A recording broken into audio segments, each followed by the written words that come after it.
ઈસવીસન 1391ની આસપાસ ગુજરાતના ઇતિહાસમાં એક નાનકડી પણ બહાદુરીભર્યું પ્રકરણ ઘટ્યું હતું. આસાવલના કોળીઓ અને સુલતાન મુઝફ્ફર શાહની સેના વચ્ચેનું યુદ્ધ. તે સમયે અણહિલવાડ પાટણ ગુજરાતની રાજધાની હતી અને સુલતાન મુઝફ્ફર શાહ ધીમે ધીમે પોતાની સત્તા ગુજરાતના દરેક ખૂણે પહોંચાડી રહ્યો હતો. એક પછી એક રાજ્યો, કિલ્લાઓ અને કસ્બાઓ તેની આજ્ઞા હેઠળ આવી રહ્યા હતા. પરંતુ આસાવલ, જે આજનું અમદાવાદ છે, તેના કોળી વસવાટવાળા નાના કસ્બાના લોકોએ આ સુલતાનની સત્તા સ્વીકારવાનો ઇનકાર કરી દીધો.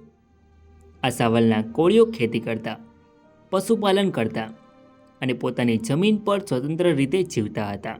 તેઓ ઇસ્લામી સુલતાનની નીચે આવવા તૈયાર નહોતા. તેમના માટે સ્વતંત્રતા એ જીવનનો સૂર હતો. જ્યારે સુલતાનના કાફલા, માલસામાન, અનાજ, ઘોડા અને સૈનિકોના જથ્થા પાટણથી આસાવલ તરફના રસ્તે આવવા લાગ્યા, ત્યારે કોળીઓએ તેમને લૂંટવાનું શરૂ કરી દીધું. રાતના અંધારામાં, જંગલના ઢોળાવ પરથી કે પછી નદી કિનારે છુપાઈને તેઓ અચાનક હુમલો કરતા. એકેય કાફલો સુરક્ષિત પસાર ન થઈ શક્યો.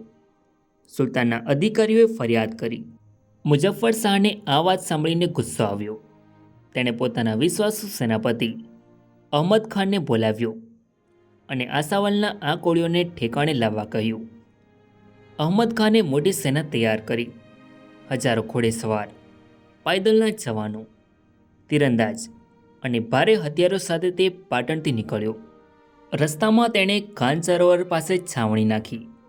ત્યાં આરામ કરી, પાણી પીધું અને સૈનિકોને યુદ્ધ માટે તૈયાર કર્યા. ખાન સરોવરનું શાંત પાણી, ચારે તરફના જંગલો અને દૂર આસાવલની ઝાંખી, એ બધું જાણે યુદ્ધની પૂર્વ તૈયારીનું સાક્ષી બની રહ્યું હતું.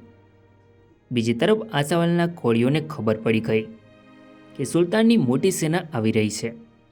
તેઓએ પોતાની વચ્ચે બેઠક કરી.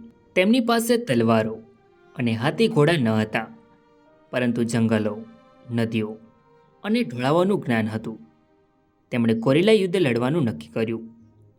યુવાનોએ ભાલા, ધનુષ્ય અને કુહાડીઓ અને પથ્થરો તૈયાર કર્યા. સ્ત્રીઓએ અનાજ છુપાવ્યું, બાળકોને સુરક્ષિત સ્થળે મોકલ્યા. દરેક કોળીઓના હૃદયમાં એક જ વાત હતી: સુલતાનની સત્તા ન સ્વીકારવાની અને સ્વતંત્ર રહેવાની. ખાન સરોવર પાસે યુદ્ધ શરૂ થયો.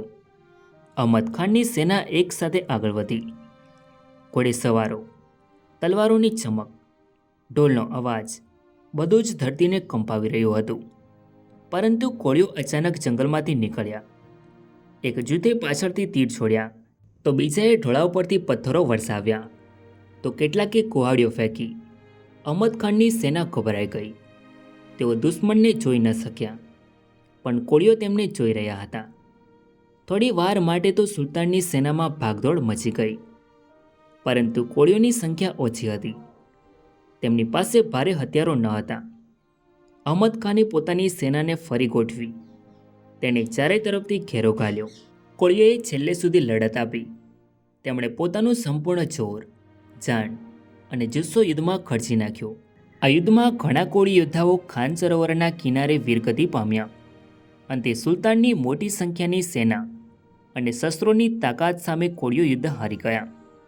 આ યુદ્ધ નાનું હતું, પણ તેની પાછળની ભાવના મોટી હતી. આસાવલ, જે પછી અમદાવાદ બન્યું. તો મિત્રો, આઈ હોપ કે તમને આ વિડીયો ગમ્યો હશે. સો વિડીયોને લાઇક કરીને કમેન્ટમાં તમારો અભિપ્રાય જરૂર લખો. અને ચેનલમાં નવા હોય તો આવા જ નવા વિડીયો જોવા માટે ચેનલને સબસ્ક્રાઈબ જરૂર કરો. તો મળીએ એક નવા વિડીયોમાં. ધન્યવાદ.